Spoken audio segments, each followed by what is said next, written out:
नमस्कार, जय श्री श्याम साथियों। मैं अमित कुमार एक बार फिर से श्री श्याम इंडस्ट्रीज में आपका स्वागत करता हूं। साथियों, आज अपन स्पेशली बात करने वाले हैं वर्मी कंपोस्ट कैसे बनाएं।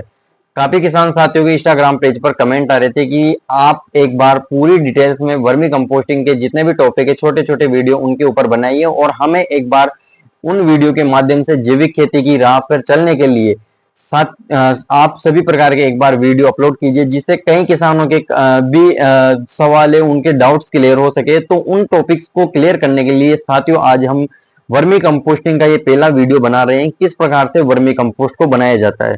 साथियों, काफी यूट्यूब पर वीडियो भी अपलोड हो चुकी है किस प्रकार से वर्मी कंपोस्ट बनाए। मैं अपना अनुभव आपको बताना चाहता हूँ किस प्रकार से मैंने वर्मी कंपोस्टिंग का कार्य स्टार्ट किया और कितने बेड से स्टार्ट किया, वो अगले वीडियो में अपन इस टॉपिक पे बात करेंगे। पर आज वर्मी कंपोस्ट बनाने के लिए किस प्रकार का गोबर का चुनाव करना है, वर्मी कंपोस्ट आपको कैसे बनाना है। तो साथियों, सबसे पहले बात करता हूं मैं जो कि आपका गोबर का चयन है, गोबर कैसा होना चाहिए। साथियों, गोबर की बात की जाए तो गोबर पक्के फर्श का गोबर होना चाहिए। अगर पक्के फर्श का गोबर नहीं है तो उसमें कचरा रहेगा, तो आगे चलकर आपको उस वर्मी कंपोस्ट की समस्या देखने को मिलेगी कि इसमें ज्यादा कचरा आ रहा है। अगर आप कचरे का गोबर यूज में लेंगे तो आपके वर्मी कंपोस्ट में जो अपने पशुओं के चारे के अवशेष है वो आपको वहां पे दिखाई देंगे। इसी के साथ में अगर आप धूल मिट्टी उसके अंदर आएगी तो उसकी भी आपको समस्या देखने को मिलेगी।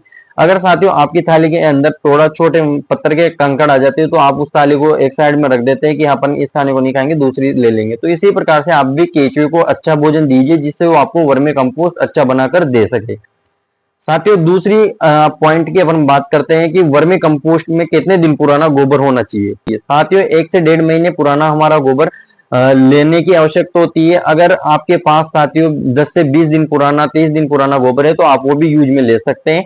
उस गोबर में साथियों गोबर का कलर कैसा होना चाहिए, गोबर एकदम पीले कलर का होना चाहिए। ज्यादा अगर पीले कलर का गोबर नहीं है और ज्यादा पुराना गोबर है तो उसको केचुआ भी थोड़ा कम खाता है।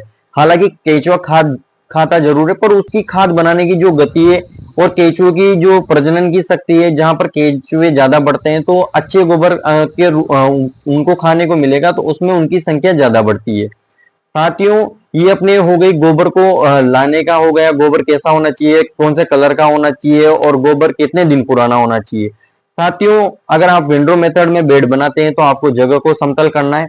उसके बाद में उस बेड को समतल कर कर उस पर पन्नी बिछानी है। पन्नी बिछाने के बाद अगर आपके पास ईंट की व्यवस्था है तो आप ईंट लगा सकते हैं। अगर ईंट की व्यवस्था नहीं है तो आप सिंपल तरीके से विंडो मेथड में बेड बना सकते हैं। बेड की लंबाई आप कितनी भी रख सकते हैं, बट उसकी चौड़ाई आपको 2 फीट रखनी है, ऊंचाई उसकी 1.5 फीट रखनी है, जिससे गोबर गर्म ना हो सके। और इसके पहले आपको जो फर्स्ट काम है वो है कि आप वर्मी कंपोस्ट जब भी बनाते हैं तो उस गोबर के अंदर मीथेन गैस होती है, उसके कारण हमारे केंचुए मर जाते हैं। तो साथियों, जब भी आप वर्मी कंपोस्ट बनाते हैं तो उस गोबर को पहले लाने के बाद में उसको एक साइड में ढेर कर देना है। ढेर ही करने के बाद में उसमें 4-5 दिन तक रेगुलर पानी देना है, जिससे उसके एक्स्ट्रा जितने भी मीथेन गैस है वो बिल्कुल रिलीज हो सके, बिल्कुल खत्म हो सके। साथियों, अगर आपके गोबर के अंदर मीथेन गैस निकल चुकी है, उसके बाद जैसा कि मैंने आपको बताया कि वर्मी कंपोस्ट की विंडो मेथड में अगर आप बेड बनाते हो तो उनको उस प्रकार से विंडो मेथड के बेड में भर दीजिए। यथावत अगर आप 3 शेड के नीचे बेड बनाते हैं, पक्के बेड बने हुए हैं, आपके 2 फीट उसकी लंबाई हो गई और चौड़ाई उसकी 4 फीट हो गई, लंबाई उसकी आप अपने अनुसार कितने भी रख सकते हैं, तो उनमें भी वो गोबर आप भर सकते हैं। फिर केंचुआ छोड़ने से पहले भी आपको क्या क्या काम करने हैं। साथियों, केंचुआ छोड़ने से पहले अपन उस बेड को हाथ से चेक करना है। एक बार उसमें अच्छे से हाथ दे के देखना है कि उस गोबर में हीट बची है या नहीं बची हुई है। उस गोबर को जब हाथ में लेंगे तो गर्म है या नहीं है, वो आपको महसूस करना है। साथियों, अगर आपका गोबर गर्म है तो आपको उसमें वापस रेगुलर 2-4 दिन तक पानी देना है, जिससे जितनी भी एक्स्ट्रा वापस मीथेन गैस उसमें बची हुई है वो बिल्कुल ठंडी हो सके और हमारा गोबर ठंडा हो सके। साथियों, जब अपना बेड ठंडा हो जाता है उसके बाद में आप शाम के समय पर केंचुआ डालिए। शाम के समय पर ही क्यों डालें? साथियों, शाम के समय पर अगर आप केंचुआ डालते हैं तो रात के 12 घंटे केंचुआ रात्रि में उस गोबर में अच्छे से चला जाएगा उसका भोजन वो स्पष्ट कर लेगा, क्योंकि वो दूसरे घर से आया है तो उसको एक नए घर में जगह बनाने के लिए उसको थोड़ा बहुत टाइम लगेगा, उस घर को समझने में टाइम लगेगा। अगर अपन कहीं भी चले जाते हैं तो अपन को भी कहीं दूसरी जगह पे जाते हैं, जैसे अगर कोई स्टूडेंट है वो स्टडी करता है तो फिर वो घर छोड़ के अगर शहर में जाता है या रूम लेकर रहता है तो वहां पे उसको समझने में, उन चीजों को समझने में टाइम लगता है। तो इसी प्रकार से जो हमारा केचुआ है उसको भी उस जगह को समझने में टाइम लगेगा। जी हाँ साथियों, अगर आप डायरेक्ट केचुआ को धूप में छोड़ देते हैं तो वो केचुआ डायरेक्ट गोबर में चला जाएगा। अगर गोबर में थोड़ी बहुत भी हीट बची है ना तो आपका केचुआ पूरा खत्म हो जाएगा। ये समस्या काफी किसान साथी कर चुके हैं और काफी किसान साथियों को ये जानकारी मैं बता इसी ले रहा हूँ, उनके द्वारा ये गलतियां ना हो सके। साथियों, अपन ने सारे टॉपिक्स पर बात कर लिए। केचुआ कौन से टाइम पे छोड़ना है साथियों, अगर आप शाम के समय पे केचुआ छोड़ते हैं तो वो केचुआ उस घर के अंदर जाता है। अगर साथियों अपना जो केचुआ है उसको कैसे पता चलेगा कि अपना भोजन सही है या नहीं है, जब भी आप बेड के अंदर हाँ केचुआ छोड़ना चाहते हैं उसके पहले एक दो केचुए हाथ में लेकर और उस गोबर के ऊपर एक दो केचुए डाल दीजिए। अगर आपका केचुआ बेड के अंदर जा रहा है तो आप भले से दिन में भी छोड़ सकते हैं, ऐसा नहीं है कि आप रात्रि के समय पे छोड़े, बट रात्रि में छोड़ने का मकसद ये है शाम के समय पर आप केचुए छोड़ दीजिए, जिससे अपना जो केचुआ है वो बेड के अंदर आराम से सर्वाइवल हो सके, उसको उस घर का पता चल जाए कि अपन को नया घर में रख दिया गया है, अब इसी घर के अंदर अपन को रहना है।